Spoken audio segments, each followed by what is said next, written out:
Une fois n'est pas coutume, c'est paisible sur l'Atlantique comme sur le Pacifique. Les deux leaders cherchent toujours le bon alizé. La remontée s'annonce laborieuse. En troisième position, Jérémy Bayou reste en embuscade.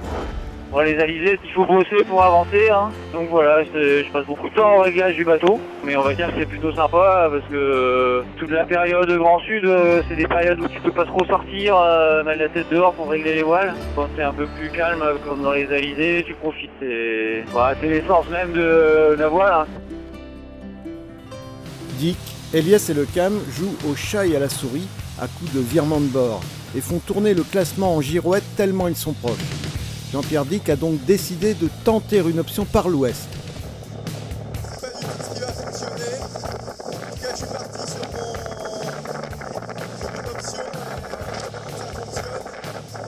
En tout cas, ça va moins vite pour moi en ce moment et c'est pas facile à tenir comme position. Wait and see, comme on dit. C'est aussi compliqué dans le Pacifique, où le peloton mené par Éric Bellion doit jongler entre anticyclone et dépression. Et ben voilà, le bateau et moi on a gagné notre petit pari, on s'était promis de rester avec le front pour nous permettre d'avancer plein est et on a réussi. C'est vraiment un joli petit combat, très beau entre le bateau, moi et puis la dépression. Et ça s'est bien passé, donc je suis vraiment très heureux, très heureux de ça. Plus en arrière, l'Espagnol Didac Costa a profité de ce moment de répit pour nous envoyer les images de la réparation de sa grand voile déchirée sur 30 cm. Une réparation plutôt sportive, avec une mer agitée et des vents forts.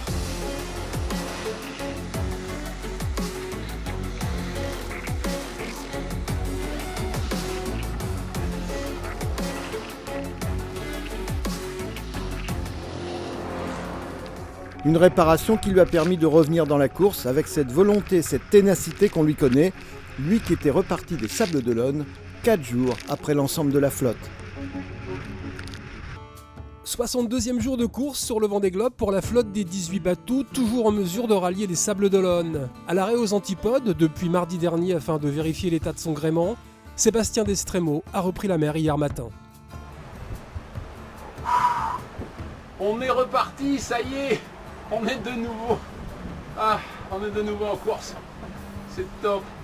On a réussi à quitter la baie de Port-Espérance ce matin très tôt avec un petit filet d'air qui nous a juste aidé à sortir et passer la passe qui nous gênait, qui nous a empêché de partir hier.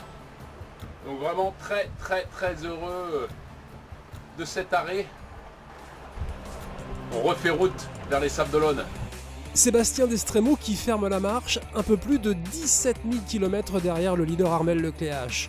Le skipper de Banque Populaire, repassé dans l'hémisphère nord cette nuit, se débat dans les calmes du poteau noir et voit revenir un Alex Thompson de plus en plus pressant.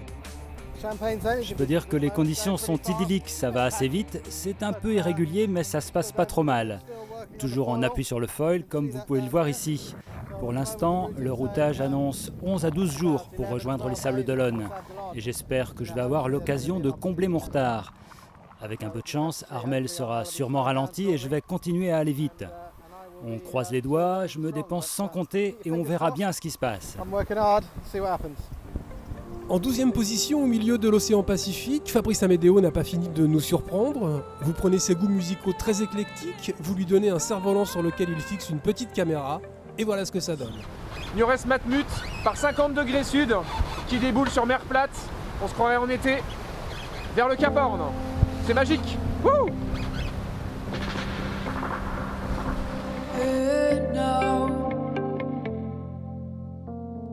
Letters burning by my bed for you. Here now, I can feel my instincts here for you. Here now.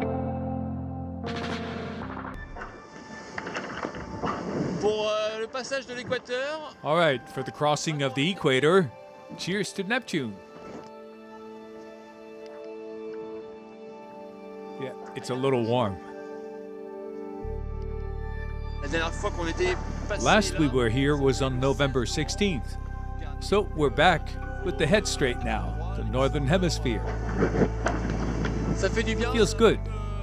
It marks the final stretch to Les Sables d'Olonne, but the weather hasn't been easy so far. Simple jusque-là. And indeed, it gets worse.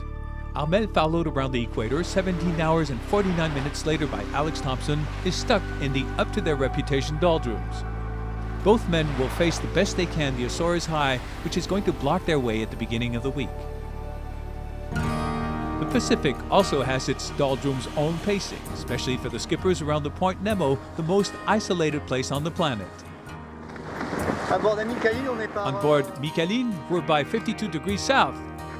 You'd think we're in the weak trade winds. It's rather nice. But here's the lowdown.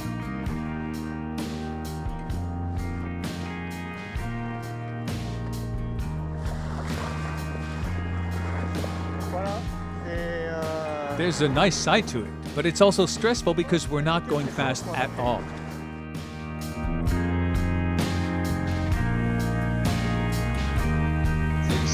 It's a real war of nerves. We've got high pressure barrier in front of us, the Antarctic exclusion zone. The AEZ obviously prevents us from going south to skirt it. So we've got to cross it, and it's moving along eastwards with us. This high pressure bubble is quite a nuisance. True, once we pass it, we'll have magical conditions, a smooth sea, weather is beautiful. We see the light of the ice floe on starboard reflecting the sun. During the night, it's absolutely unbelievable. But from a racing point of view, it's a real disaster. In the end, I prefer 35 knots winds in a depression. Ironically, the only competitor who fully appreciates his race is the last in the ranking, Sébastien Destremaux. Here, I'll let you enjoy. Enjoy this happiness. 30 knots winds, a reef in the mainsail, sunshine, wearing a short, a t-shirt. It's wonderful.